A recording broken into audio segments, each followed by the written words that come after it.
G'day everyone, and thanks for joining us today. Well, after the last video that we posted, I've been asked by quite a few people to explain a little more about what we use on the plants as they're growing in the form of fertiliser, and how we use it and what the fertiliser does that we actually use. So we're going to have a crack at that today, explaining that. So basically on potatoes we use Dynamic Lifter, which is pelleted chook poo.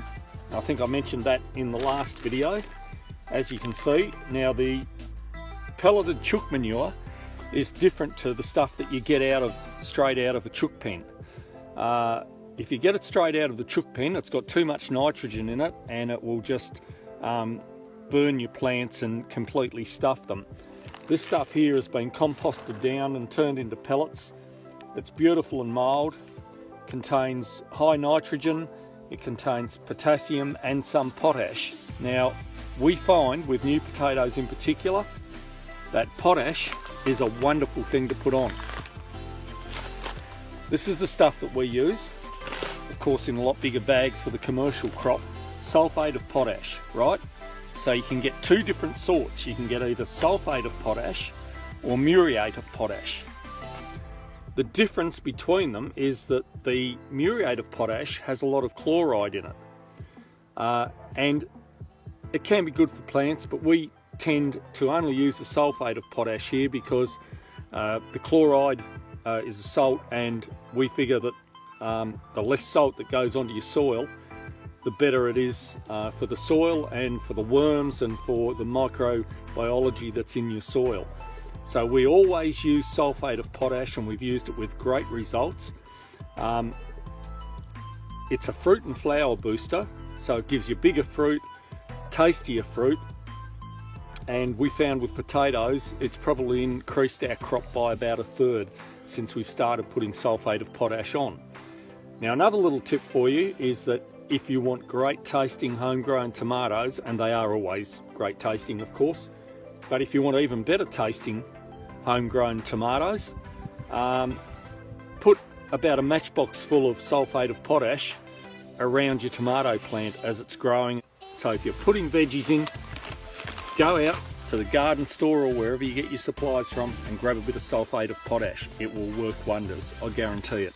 We've got half a bucket of Dynamic Lifter or pelleted chook poo in there. We're going to mix some sulphate of potash in with it. Give it a bit of a mix up.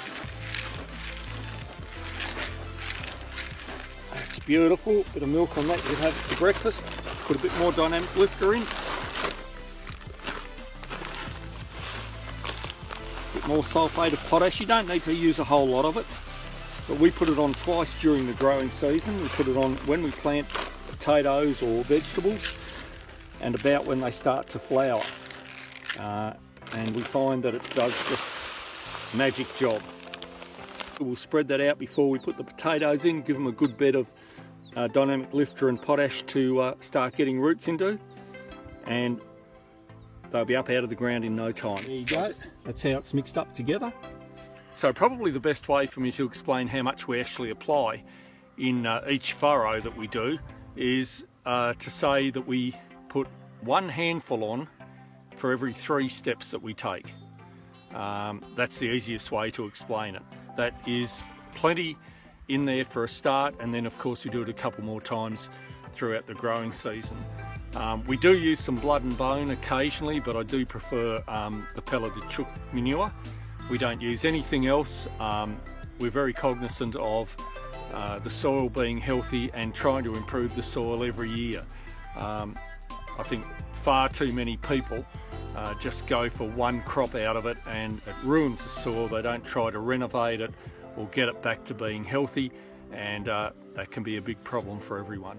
So one thing that you need to remember when we're talking about fertilisers is that root crops as a general rule don't need a lot of nitrogen.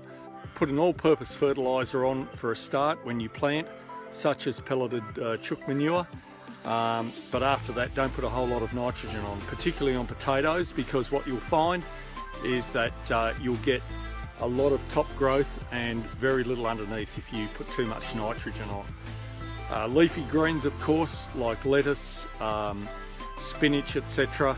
Chinese greens, they like a lot of nitrogen, and corn, of course, which absolutely eats it.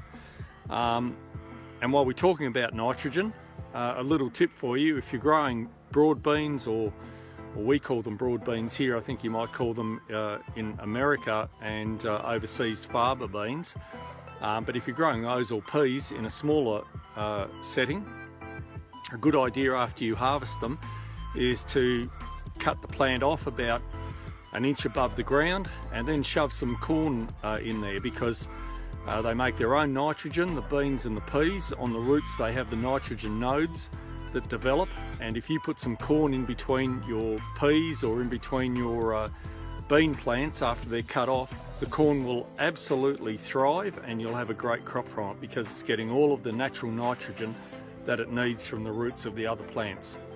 So there you go. That's what we do here. There's a little explanation of the stuff that we put on our crops. All natural, all good. Certainly improves the soil and gives us a great crop.